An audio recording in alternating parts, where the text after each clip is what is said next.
Welcome back to Shattering Myths. We're going to continue with this story for a while longer. Again, if you'd like to participate in this discussion, it is toll-free, 877-300-7645.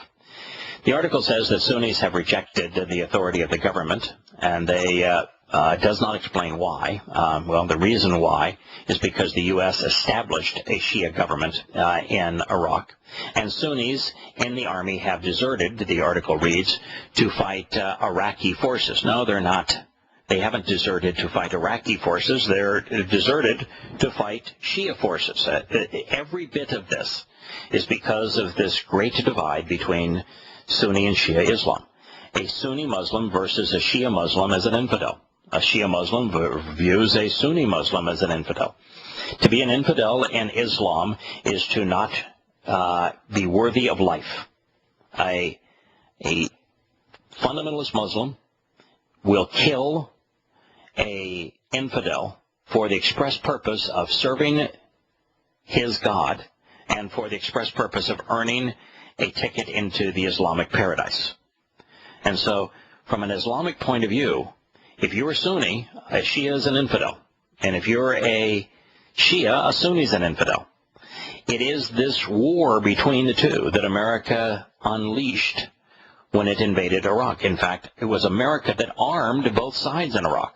Through the awakening councils, the stupidity of Petraeus' plan put weapons in the hands of the Sunnis, which are now being deployed in Iraq and also in Syria. And then we provided the Iraqi government with an army, and the Iraqi government is controlled by the Shias in Tehran. The second question reads as follows. Wait, I thought al-Qaeda was on the run. Now they control parts of Iraq? Again, this is written at the level of a sixth grader. The U.S., it says, made impressive gains in weakening the so-called core of al-Qaeda, and they put that in quotes, leadership in Afghanistan and Pakistan. But affiliate groups, specifically in Iraq, are gaining strength. Well, my friends, that may be the most debilitating, the most counterproductive, the most deadly, and the most destructive myth of all. This myth of affiliated with or linked to al-Qaeda. The only connection that is relevant, the only connection that is rational, is the connection of jihadists worldwide with Islam. When we blame al-Qaeda, when we say that the foe is linked to al-Qaeda and that al-Qaeda is the enemy, we are fighting against a mythical foe. If the last member of al-Qaeda were killed this afternoon, the onslaught of Islamic terrorism would continue undiminished tomorrow. Al-Qaeda is to the Muslim Brotherhood as the Muslim Brotherhood is to Sharia, as Sharia is to Sunnah, as Sunnah is to the Quran and Hadith, as the Quran and Hadith are to Islam. The root of Islamic terrorism is Islam. Islam is based entirely on the Quran and Hadith. The Quran is actually Hadith in the sense that it's an oral report from Muhammad. Collectively, the Hadith comprise the Sunnah, which are the words and deeds of Muhammad, which comprise entirely Sharia law, which is the basis of the Muslim Brotherhood, which is the Islamic terrorist organization from which all Sunni Islamic terrorist groups were born. So why would you lash out at one symptom, al-Qaeda, of the Muslim Brotherhood, when the Muslim Brotherhood is just a symptom of Sharia law, which is nothing but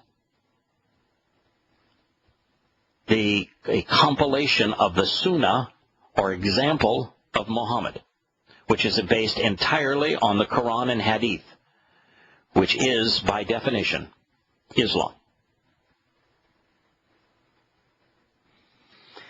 The article reads, since the 2011 withdrawal of U.S. troops, the Sunni-led group tied to al-Qaeda, known as the Islamic State of Iraq and al-Sham, ISIS, has staged a comeback amidst Iraq's growing sectarian tensions and launched a series of bloody attacks on government buildings, personnel, killing thousands of civilians. Very little truth in that statement. First, it's interesting that they would translate Islamic State and Iraq and not translate al-Sham to create the acronym ISIS. The Islamic State of Iraq was the name afforded to a collection of Islamic groups in Iraq. Those groups, and in fact I'll just read them right from Wikipedia. The Mujahideens, which are holy warriors of the Shura Council. The Jaysh al-Fadain. Jaysh al-Fadain means army of men who sacrifice their lives for the cause. It's Allah's cause, of course. Jund al-Shahiba. Jund means soldiers. Al-Shahaba means of the companions. In the Hadith, as well as in the Quran, there were two groups of early Muslims. There were the companions of Muhammad that fled Mecca in shame following the satanic verses, and the Ansar, which were the supporters or the friends of Muhammad that were found in Yathrib, today's Medina, which is where they fled.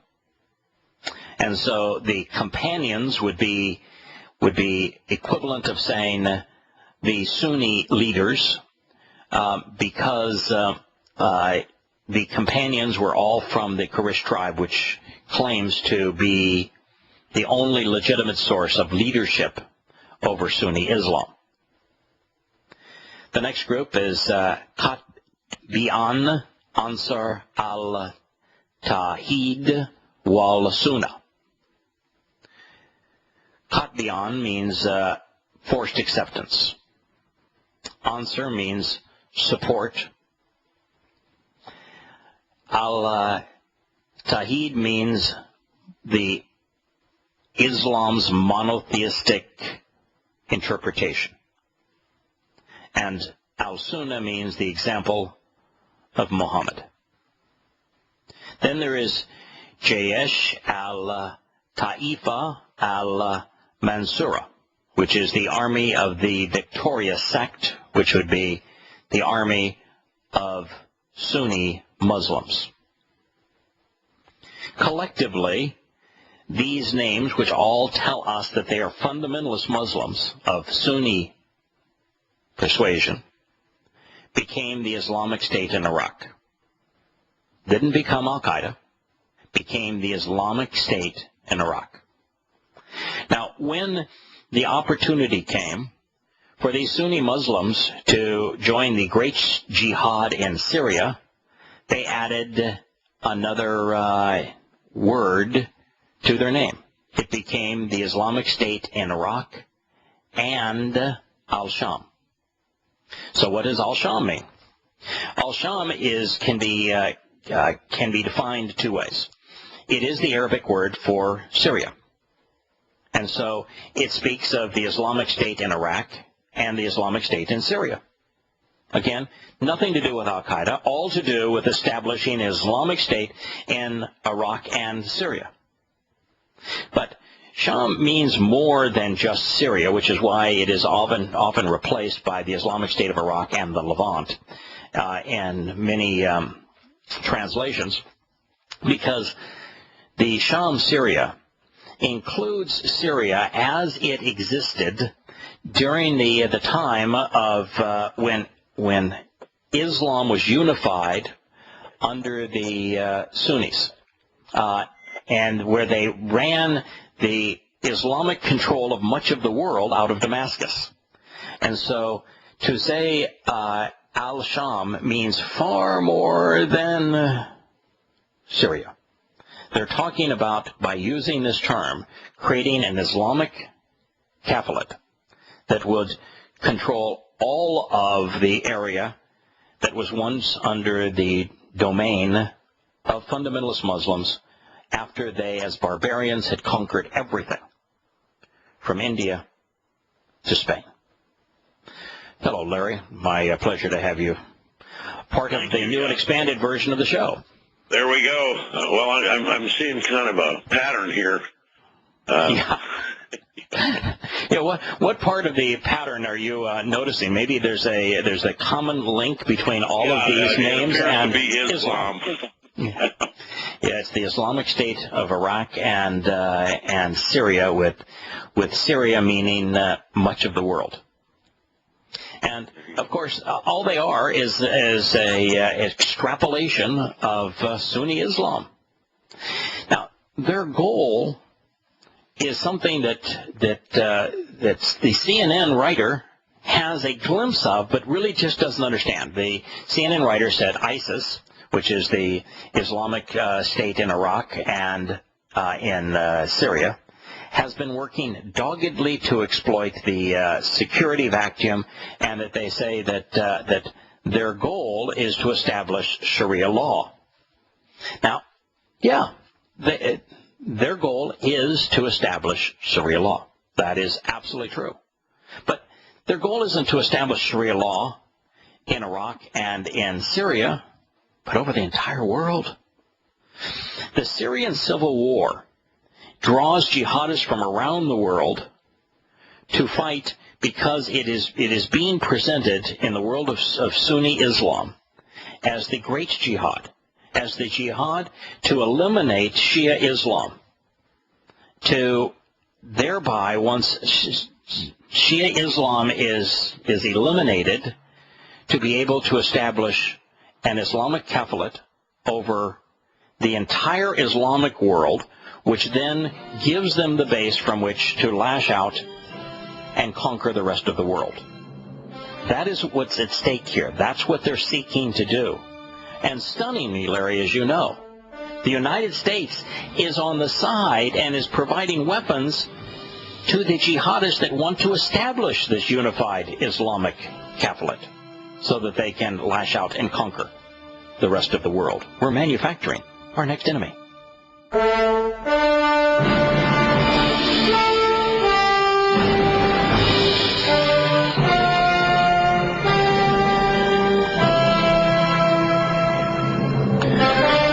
Welcome back to Shattering Myths. I want to conclude our review of this topic. We'll jump back into it tomorrow because there's some head scratching that's taking place amongst Americans.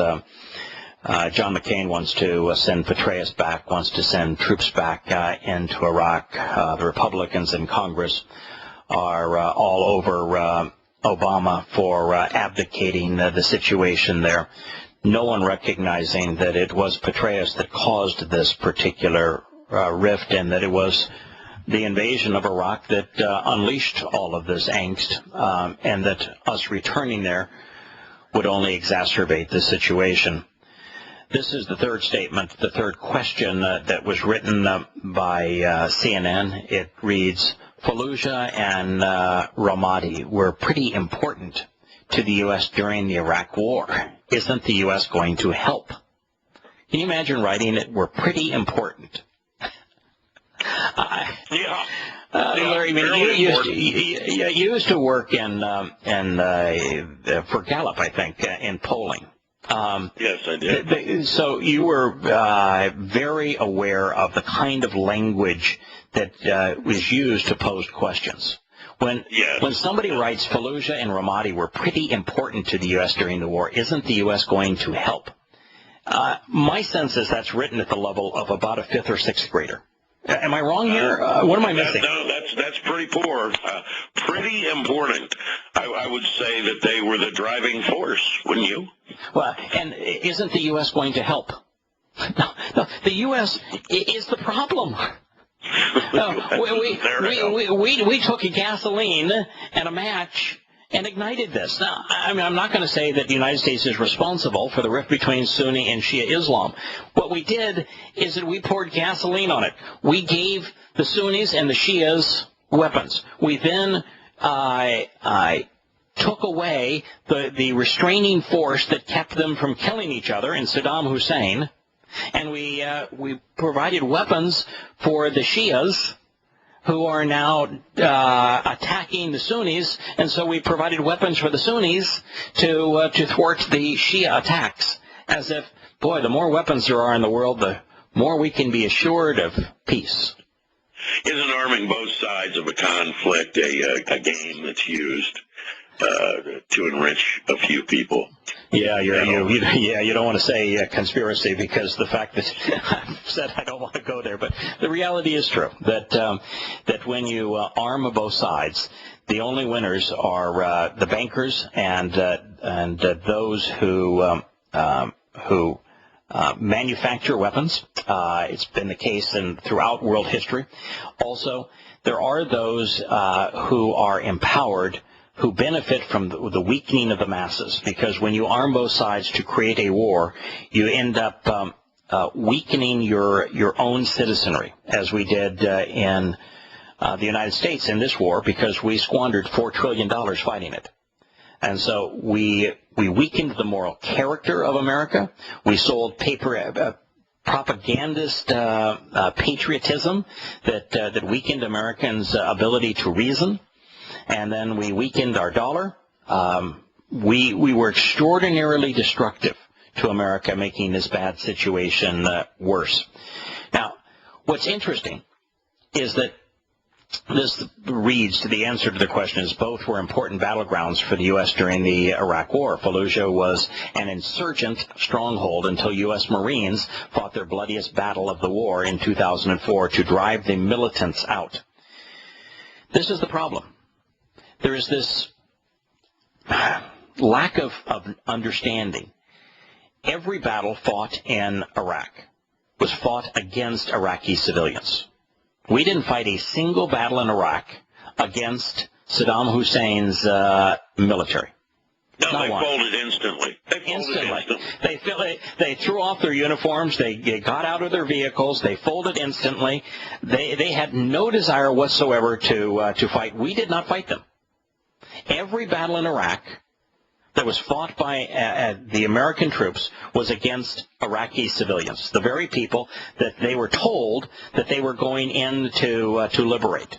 They were the enemy. And so a militant in Islam is a civilian. They're not part of a formal political army. They're an expression of the religion. And so all Iraqi militants are civilians, and they were not driven out.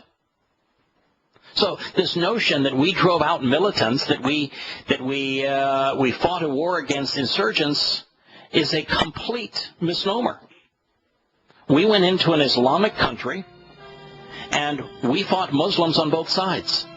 It didn't matter. The only thing that was important as to who we were fighting was geography. Were we in a Shia region where we were fighting Shia Muslims, or were we in a Sunni region where Americans were being killed by Sunni Muslims? We were in the midst of that crossfire.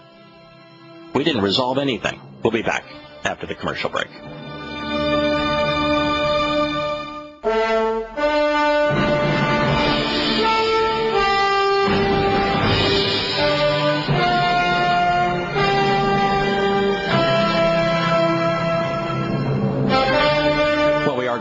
Transition away from Iraq. I do want you to know we are going to return there tomorrow. There's a lot to say, a lot to know. The next aspect of the article published by CNN is to speak of the purpose of the awakening councils, and we will investigate how that turned out to be wholly counterproductive.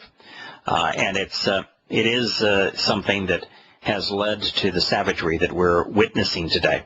And then we're going to move from there to the American troop reaction of Americans who fought in Iraq, what they think now about the Sunnis taking control again of Anwar province of Fallujah, you're going to be surprised as the fact that there are a few that are beginning to recognize that their comrades died in vain.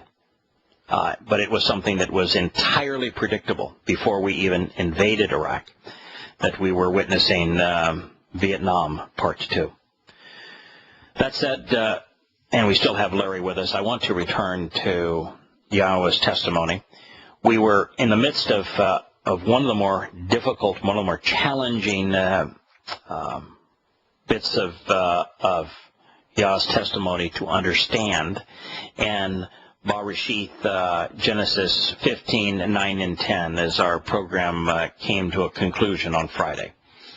It is about the feast that Yahowah had prepared on behalf of Abraham. And typically, what most people do when they come to a statement that is challenging, they simply either truncate it so that they don't have to deal with it, or they will ignore it. And I'll give you some examples of that before we get back into this particular feast that Yahowah was preparing between he and Abraham. All Christians know, and many will cite it, the fellow they call Jesus, who is really Yahushua's last word on the upright pole, which they call a cross, where he says, my God, why have you forsaken me?" That being the case, Larry, if you were to actually deal with that, then the primary principal teaching of Christianity, that their God died for them to save them, can't be true, because the individual hanging on the upright pole announced that God had forsaken him. To forsake means to leave, to depart from. So how is it possible that God could have died if, in fact, God departed from the individual prior to the individual's death? Well, since the set-apart spirit, or Ruach Kodesh, left Yahushua at that moment, it went back to the Father, that moment. Right. And what happened the next day was the fulfillment of Matzah, which is never talked about in Christianity, where Yahushua ransoms his nephesh, or soul, as a ransom for the family, for those who... Which means that even Yahushua himself did not die. His physical body did, because death is the extinction of consciousness. When consciousness ceases to be, when our soul departs, then that is the sign of death. But in the case of Yahushua, his soul went on to serve us, working for us the next day as matzah. Another good example in Christianity is Paul said that he was tormented by a thorn in the flesh. And so Christians will just stop right there, and then they will have all sorts of discussion as to, I wonder what that thorn in his side might have been. Yet Paul answers the question. He said he was demon-possessed. And then the question becomes, why don't Christian pastors ever explain that the thorn or goad, the sharp stick in his side, was a prod from Satan? Satan. Yeah, that's what he says. That's what he says. Yeah. Why not read it?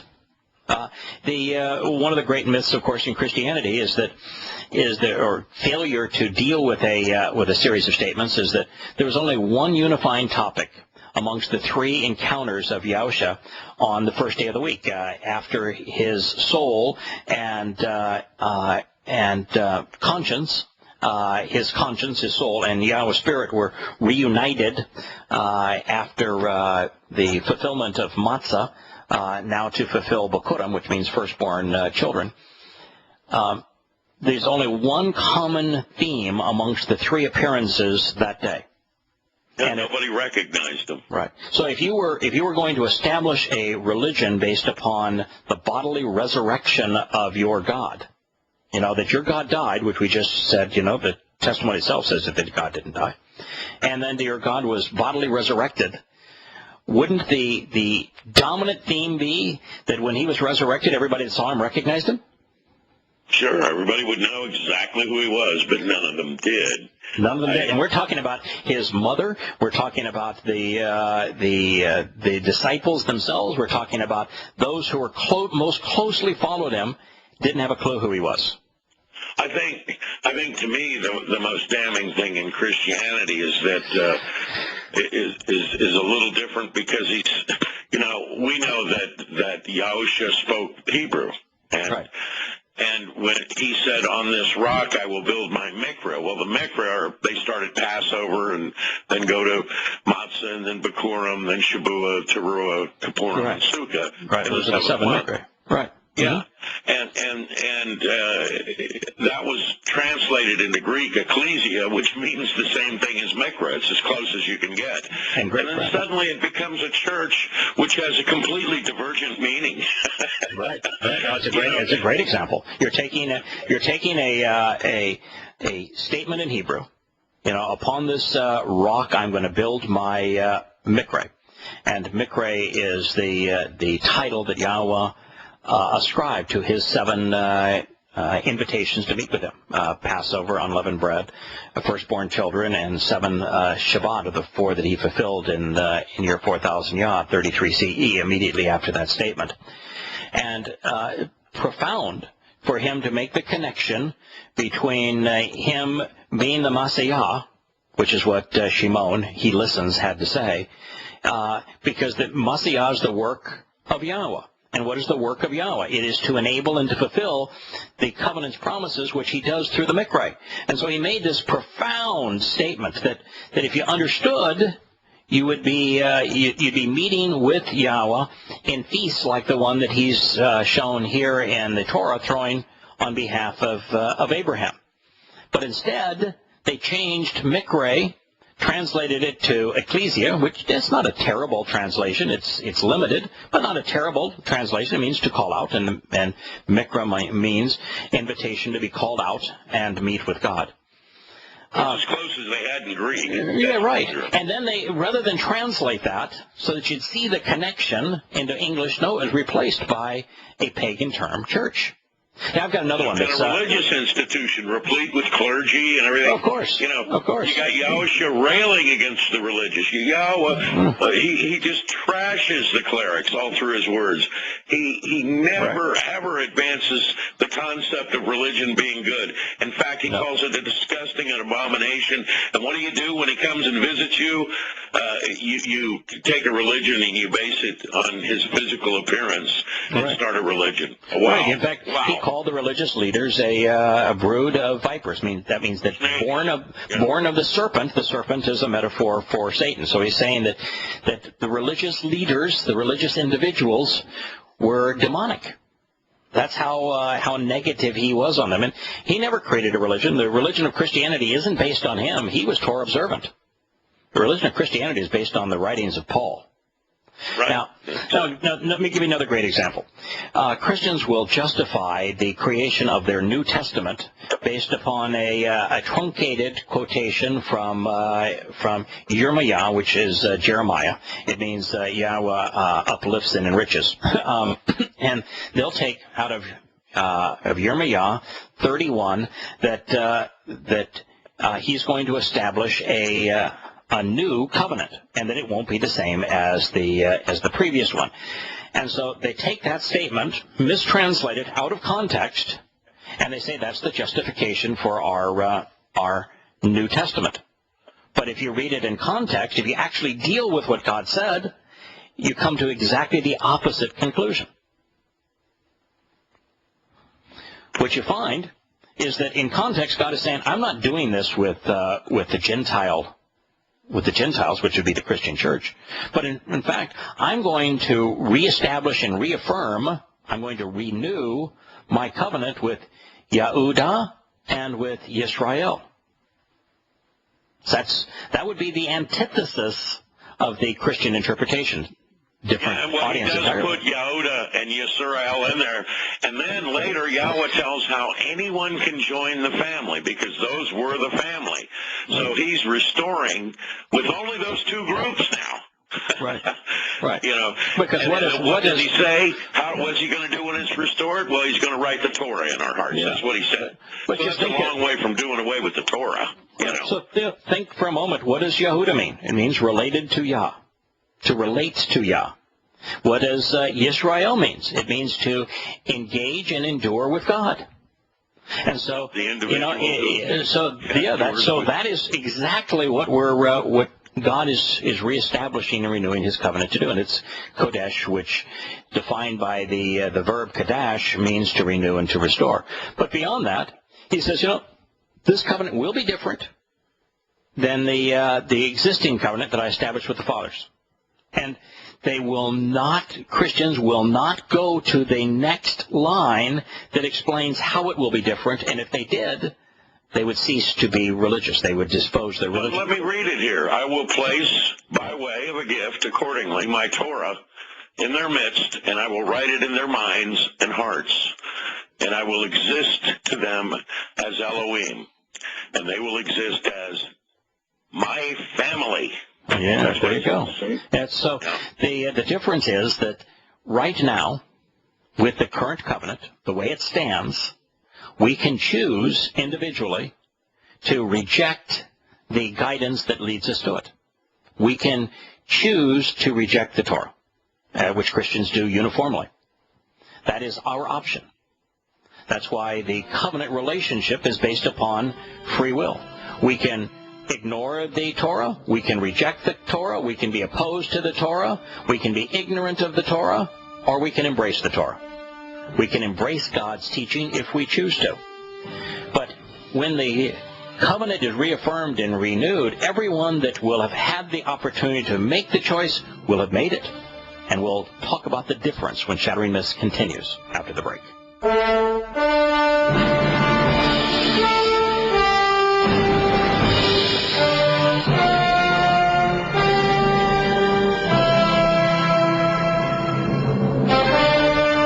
To Shattering Myths, we're talking about the misconceptions and the fact that religious individuals don't ever want to have to deal with passages collectively, holistically, in context, accurately rendered, because they destroy the basis of the religion. And a great one is the basis of the so-called New Testament in Christianity in Jeremiah 31.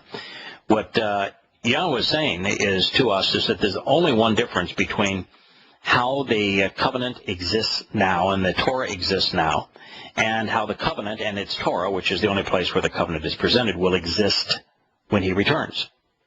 And that is that now you have the opportunity, as all Christians do, to discard, even to be hostile to the Torah. That is your option. It is not part of you. It's not ingrained into your being. You have the option to ignore it, to disregard it, to convolute it, to corrupt it. Any of those choices are yours. They're all bad choices, but they're nonetheless yours to make. When Yahowah returns, everyone at that time will have chosen sides. You will either be with Him and have embraced the terms of the covenant, or you're going to cease to exist upon His return. All Christians will be gone, for example. All Muslims will be gone. By the way, just to throw something in here, yeah. The word antichrist I'm an antichrist, by the way, yeah. is often used in Hollywood movies and in religious institutions. It's become, kind of a common phrase. But that phrase is never written. It is man of Torahlessness is actually written. Right. So whoever this evil entity is, he will be Torahless. He will not be an antichrist, because Christ, as He's presented in the Christian religion, well, of course, he even says in the Christian religion he follows the Torah. So I don't know. Paul is Torahless. Okay. There you go. But one of the things about even the word to Christ is that this shows the tendency for religious individuals not to pay any attention to their own text. If you look at the 69 extant 1st, 2nd, and 3rd, and even early 4th century manuscripts of the eyewitness accounts of what is called today the New Testament. And every page of every single one of those, you will not find Christ written once. You won't find Jesus written once. In all of them, placeholders were used, just as the placeholders were used in the Septuagint to translate Hebrew discussions. And the reason that placeholders were used in the Greek translation of Hebrew discussions in the Septuagint, just as they were in 100% of the 1st, 2nd, 3rd, and early 4th century manuscripts of what's called the Christian New Testament, is because you cannot write Yahowah or Yahusha using the Greek alphabet. They don't have letters that comprise those sounds. So either you write it, you write it incorrectly, you transliterate it incorrectly, present it incorrectly, or you use a placeholder that tells you where to look to get it right. And that's what they did. In fact, for years in the Septuagint, in the Greek translation, Yahweh's and Yahusha's names were still written in Hebrew. And then when it became apparent that very few people could read Hebrew, they were replaced by Greek placeholders that would take the beginning and ending letter the best they could and draw a line over them to say, this is a placeholder that tells you where to look for the actual name. And so Christians believe that the name Jesus is in their Bible. It's not there. They believe that Christ is in their Bible. It's not there. They're placeholders for Yahusha, which means Yahweh saves, and for Messiah, which means the work of Yah. Christ is based on Christos in Greek, which means drugged. It's the application of drug. An ointment, I believe, for the eyes. Correct. Exactly. Speaking of these parchment verses, because there's 69 pre-Constantine verses, there's just what I'd like to share here. In manuscripts, not verses. A lot of verses, but there's 69 pre-Constantine manuscripts. Yeah, parchments, manuscripts, whatever. But here's an actual verse, which is Yahowah, and it means that Yahweh is merciful, corrupted to John, which has no meaning at all.